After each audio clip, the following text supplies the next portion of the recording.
بسم اللہ الرحمن الرحیم۔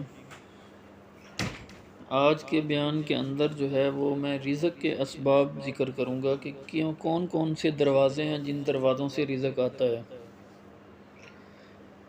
تو قرآن پاک کے اندر احادیث کے اندر جو ہے ان اسباب کو ذکر کیا گیا ہے جن سے رزق آدمی کو حاصل ہوتا ہے۔ تو رزق کا جو قرآن پاک کے اندر ذکر کیا گیا سبب ہیں وہ یقینی ہیں۔ قرآن پاک کے اندر جو بات آ جائے اس کو یقینی سمجھنا چاہیے، اس کے اندر شک نہیں کرنی چاہیے۔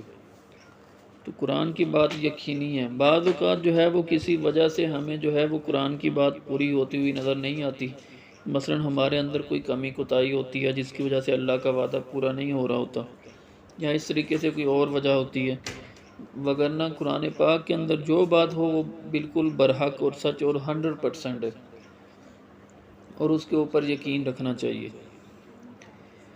تو پہلا سبب جو ہے قرآن پاک کے اندر جو ذکر کیا گیا ہے رزق کے حاصل ہونے کا، وہ ہے پرہیزگاری۔ پرہیزگاری کا مطلب ہے گناہوں سے خود کو بچانا، اللہ سے ڈر کر خود کو گناہوں سے بچانا۔ تو گناہوں سے خود کو بچانا جو ہے یہ ایک سبب ہے رزق کے ملنے کا، اور اس کی دلیل قرآن پاک کی آیت ہے وَمَن يَتَّقِ اللَّهَ يَجْعَل لَّهُ مَخْرَجًا وَيَرْزُقْهُ مِنْ حَيْثُ لَا يَحْتَسِبُ، کہ جو شخص اللہ تعالیٰ سے ڈر کر گناہوں سے بچے گا اللہ تعالیٰ اس کو نجات کا رستہ دے دیں گے، اور اس کو رزق وہاں سے پہنچائیں گے جہاں سے اس کو گمان بھی نہیں ہوگا۔ تو نہ صرف رزق ملے گا بلکہ اگر کوئی ظاہری جو عام طور پر رزق ملنے کے دروازے ہیں وہ اگر بند بھی ہوں گے تو اللہ تعالیٰ ایسی جگہ سے رزق دے دے گا جہاں پر انسان کا گمان بھی نہیں جاتا ہوگا۔ تو یہ پرہیزگاری کا جو ہے وہ بدلہ ہوتا ہے۔ اور دوسرا سبب جو ہے وہ رزق کے ملنے کا پورے دین پر عمل ہے۔ پورے کے پورے دین پر اگر عمل کیا جائے تو اس سے بھی جو ہے وہ اللہ تعالیٰ کی نعمتیں ملتی ہیں اور رزق حاصل ہوتا ہے۔ ظاہر ہے اگر آپ اللہ تعالیٰ کے احکامات کی پرواہ کرتے ہیں، سارے احکامات پر عمل کرتے ہیں، گناہوں سے بھی خود کو بچاتے ہیں، تو اللہ تعالیٰ بھی آپ کو تنہا نہیں چھوڑے گا، اللہ تعالیٰ بھی آپ کی ضروریات پوری کرے گا اور آپ کو رزق دے گا۔ اور اس کی دلیل ہے وَلَوْ أَنَّهُمْ، قرآن پاک کے اندر آتا ہے وَلَوْ أَنَّهُمْ أَقَامُوا التَّوْرَاةَ وَالْإِنْجِيلَ وَمَا أُنزِلَ إِلَيْهِمْ مِنْ رَبِّهِمْ لَأَكَلُوا مِنْ فَوْقِهِمْ وَمِنْ تَحْتِ أَرْجُلِهِمْ۔ ترجمہ، اور اگر جو ہے یہ قوم والے تورات اور انجیل کو پر عمل کرتے اور جو قرآن پاک ان پر نازل کیا گیا ہے اس پر بھی عمل کرتے تو اللہ تعالیٰ ان کو رزق دیتے، اور برکتیں جو آسمان اور زمین کی ہیں وہ بھی ان کو دیتے ہیں، یعنی ان کو آسمان کی نعمتیں اور زمین کی نعمتیں اللہ تعالیٰ ان کو دیتے ہیں، اور اس کے اندر رزق بھی شامل ہے۔ تو یہ دوسرا سبب ہے رزق کے حاصل کرنے کا کہ پورے کے پورے دین پر عمل کیا جائے، اور اس کے اندر سب سے اہم جو پورے دین کے اندر چیز ہے وہ گناہوں سے خود کو بچانا ہے، یعنی گناہ نہ ہونے دیا جائے۔ اور تیسری چیز جو ہے وہ رزق حاصل کرنے کی وہ کثرت سے استغفار ہے۔ آدمی جو ہے وہ روزانہ کم از کم 100 دفعہ صبح استغفار اور 100 دفعہ شام کو استغفار پڑھے، اور اس کے ساتھ گناہوں کو چھوڑنا بھی ضروری ہوتا ہے۔ توبہ جو ہوتی ہے اس کے اندر جو ہے وہ گناہ کو چھوڑنا یہ ضروری ہوتا ہے۔ اگر آپ توبہ تو کرتے ہیں، استغفار کرتے ہیں، لیکن گناہ نہیں چھوڑتے تو آپ کی توبہ ادھوری ہے اور آپ کو مطلوبہ نتائج حاصل نہیں ہوں گے۔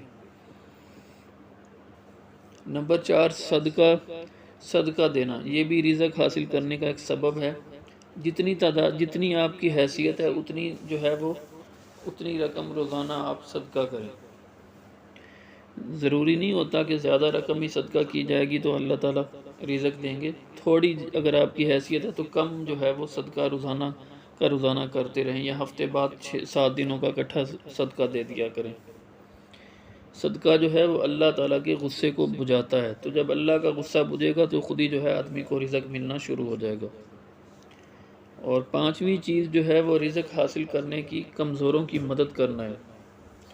جو لوگ غریب ہیں یا جسمانی لحاظ سے بیمار وغیرہ ہیں تو ان کی مدد کی جائے، جس طریقے کی بھی آپ ان کی مدد کر سکتے ہیں اور جس طریقے کی مدد کی ان کو ضرورت ہے ایسی مدد کی جائے۔ اللہ تعالیٰ جو ہے وہ بندے کی اس وقت تک مدد کرتے رہتے ہیں جب تک بندہ جو ہے وہ کسی دوسرے انسان کی مدد کرتا ہے۔ تو جب آپ کمزوروں کی مدد کریں گے تو اللہ تعالیٰ آپ کی مدد کریں گے اور آپ کو رزق فراہم کریں گے۔ پانچواں سبب جو ہے وہ رزق حاصل کرنے کا کمزوروں کی مدد کرنا ہے، کمزوروں کی مدد کرنا۔ اور چھٹا سبب جو ہے وہ کثرت سے حج اور عمرہ کرنا ہے۔ رزق حاصل کرنے کا چھٹا سبب جو ہے وہ کثرت سے حج اور عمرہ کرنا ہے۔ تو حج فرض ہو تو اس کے اندر تو کوئی گنجائش ہی نہیں ہے، اس کو تو ضرور فوری طور پر ادا کرنا چاہیے، اور اگر فرض حج کر چکے ہیں تو نفلی حج کریں اور اسی طریقے سے عمرے بھی کریں۔ اور حج اور عمرے کا جو ہے وہ ثواب یہ ذکر کیا گیا ہے کہ اس سے آدمی گناہ کے سارے گناہ معاف ہو جاتے ہیں۔ تو جب آپ حج اور عمرہ کریں گے آپ کے سارے گناہ معاف ہو جائیں گے تو اللہ تعالیٰ آپ کو رزق بھی فراہم کر دیں گے۔ اور اگر اس پر عمل کرنا ممکن نہ ہو، مشکل ہو، نہ عمل ہو رہا ہو، تو پھر روزانہ اشراق کے 2 نفل پڑھنے چاہیے۔ اشراق کے 2 نفل پڑھنے چاہیے روزانہ، یعنی سورج نکلنے کے بعد 10-15 منٹ بعد جو ہے جو نفل پڑھے جاتے ہیں ان کو اشراق کے نفل کہتے ہیں۔ تو یہ 2 رکعت ہوتے ہیں، تو 2 رکعت آدمی نفل اشراق کے پڑھ لے ہر روز، تو اس کا ثواب بھی یہی ہے کہ گناہ اس سے معاف ہو جاتے ہیں، اور اس کا ثواب جو ہے حج اور عمرے جتنا ثواب ہے، مقبول حج اور عمرے کا ثواب ہے، یعنی ایسا حج اور عمرہ جو قبول بھی ہو، قبول بھی کر لیں اللہ تعالیٰ، ایسے حج اور عمرے کا ثواب ہے 2 رکعت نفل اشراق پڑھنے کا۔ تو اس لیے جو ہے وہ یہ چھٹا سبب ہے رزق حاصل کرنے کا کہ آدمی کثرت سے حج اور عمرہ کرے، اگر نہ ہو سکتا ہو تو 2 رکعت نفل اشراق کے روزانہ صبح کے وقت پڑھے، تو اس کا ثواب بھی جو ہے وہ حج اور عمرے جتنا ہے، تو اس سے بھی جو ہے آدمی کو رزق ملنا شروع ہو جائے گا۔ تو یہ 6 اسباب تھے جو قرآن اور حدیث سے ثابت ہوتے ہیں کہ ان سے جو ہے آدمی کو رزق ملتا ہے۔ تو جو لوگ رزق کی پریشانیوں میں پھنسے ہوئے ہیں ان کو چاہیے کہ ان 6 اسباب پر عمل کریں، اللہ تعالیٰ ان کو رزق کے دروازے، ان کے لیے رزق کے دروازے کھول دے گا۔ وآخر دعوانا الحمدللہ رب العالمین۔ السلام علیکم۔